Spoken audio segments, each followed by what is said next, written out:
La dépendance affective dans les relations amoureuses. Comment s'en libérer définitivement avec Dieu? Tu étais prête à tout lui donner, même ce que tu ne t'étais jamais donné à toi-même. Le respect, la dignité, la paix. Tu l'aimais au point de t'oublier, mais lui, il t'a détruite. Ce podcast est pour toi, ma royale. Écoute-le attentivement et partage-le à une personne qui souffre de dépendance affective.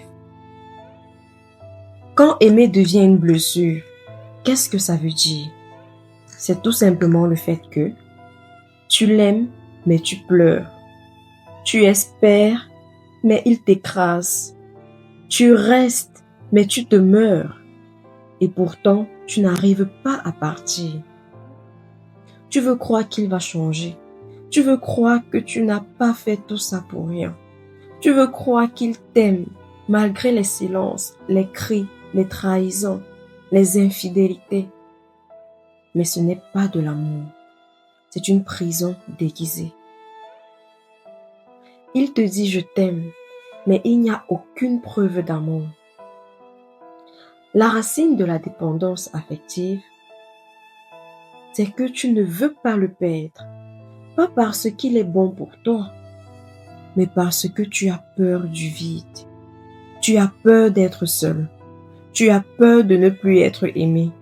Tu as peur que plus jamais quelqu'un ne t'appelle ma chérie, mon amour, mon cœur, ou tous ces mots d'affection. Mais cette peur vient d'un manque d'amour profond. Un trou dans ton cœur que tu as essayé de remplir avec des gens, mais qui ne peut être comblé que par Dieu. Jérémie chapitre 2 verset 13 nous dit: Mon peuple a abandonné la source d'eau vive pour se creuser des citernes fissurées. Donc, tu as laissé Dieu, la source, pour courir après une illusion d'amour. Pourtant, avec lui, tu es totalement restauré, totalement libéré de ton fardeau. La dépendance affective, elle te vole ton sommeil, ton énergie, ton estime de soi, ton identité, mieux encore, ton identité en Christ. Tu regardes ton reflet et tu ne sais même plus qui tu es. Tu t'es plié, tu t'es courbé, tu t'es effacé pour être choisi. Mais tu as oublié que tu es déjà choisi par Dieu, et ce, depuis le ventre de ta mère. Dans Ésaïe, chapitre 43, verset 1, il est écrit: Je t'ai appelé par ton nom. Tu es à moi. Il ne te méprise pas, ton Dieu. Il ne t'utilise pas. Il t'appelle, il te garde. Il te traite comme un père traiterait son enfant. La vérité, c'est que la dépendance affective est un symptôme. Le vrai problème, c'est que tu ne crois pas que tu mérites mieux. Tu ne crois pas que l'amour sain existe. Tu crois que tu dois souffrir pour être aimé. Mais c'est un mensonge. Tu n'as pas été créé pour mendier l'amour. Tu as été créé pour recevoir, premièrement, l'amour de Dieu. Ensuite, pour être aimé dans le respect et la vérité, dans la paix, dans le calme. Dans 1 Corinthiens chapitre 13, versets 4 à 7, il est écrit: L'amour est patient.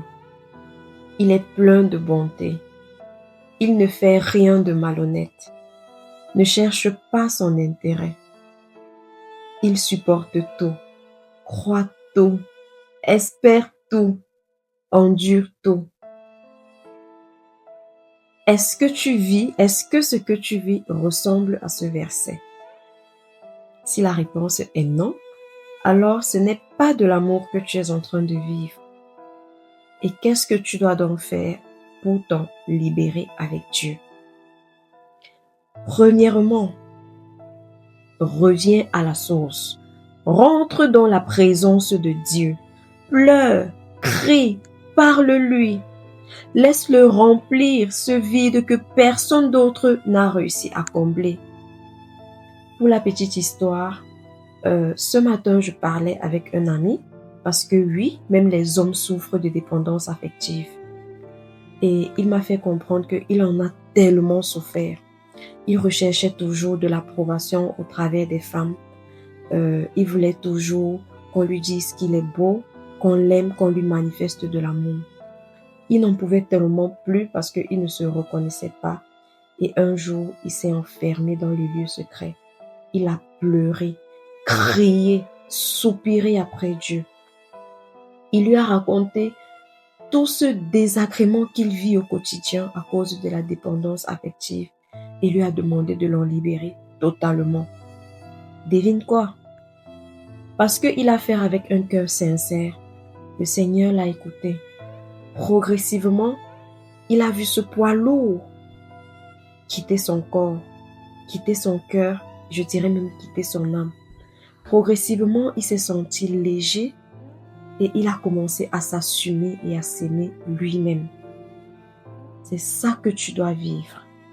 C'est ce que tu dois expérimenter toi aussi, ma royale. Dans Psaume chapitre 34, verset 18, il est écrit « L'Éternel est proche de ceux qui ont le cœur brisé. » Notre Dieu, il n'attend que toi, que tu viennes à lui avec ton cœur meurtri, brisé, pour qu'il repense les morceaux. En numéro 2, coupe les liens malsains. Supprime le numéro s'il le faut. Bloque les réseaux. Sors de cette relation. Ce n'est pas cruel, c'est vital. Tu en as besoin pour t'en libérer définitivement.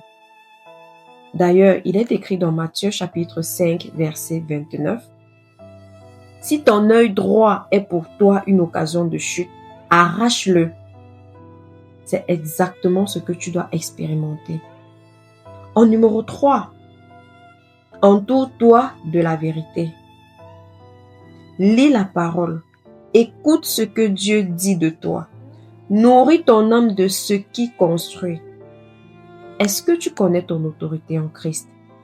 Est-ce que tu sais ce que tu vaux? Est-ce que tu sais que ton Dieu est un roi et que parce qu'il t'a créé à son image, tu es une reine? En numéro 4, laisse Dieu te reconstruire. Il va restaurer ce que l'homme a brisé. Il va t'apprendre à t'aimer. Il va t'enseigner à aimer sans te perdre. Il va tout simplement t'apprendre l'amour. Tout ce dont tu as besoin. Un amour sain et non toxique. Tu n'as pas besoin de te sacrifier pour être aimé. Tu es déjà aimé d'un amour éternel. Tu n'as pas besoin de rester dans une relation qui t'épuise. Tu peux choisir de vivre libre. Avec Dieu, la liberté commence aujourd'hui. Il est écrit dans Galates chapitre 5, verset 1. C'est pour la liberté que Christ nous a affranchis. Ne te remets plus sous le joug de l'esclavage. Ma royale, tu mérites un amour sain. Alors, sors de cette dépendance affective. Manifeste ce que Dieu a dit pour toi dans ta vie. Crie après lui et arrache ton bonheur, arrache ta paix, arrache ton indépendance. Sois libre et sois rempli d'amour de Dieu. Sois rempli d'amour pour toi-même avant de chercher l'amour d'un homme. Si ce podcast t'a plu, n'hésite pas à le partager à une royale qui souffre également de dépendance affective et à laisser des commentaires.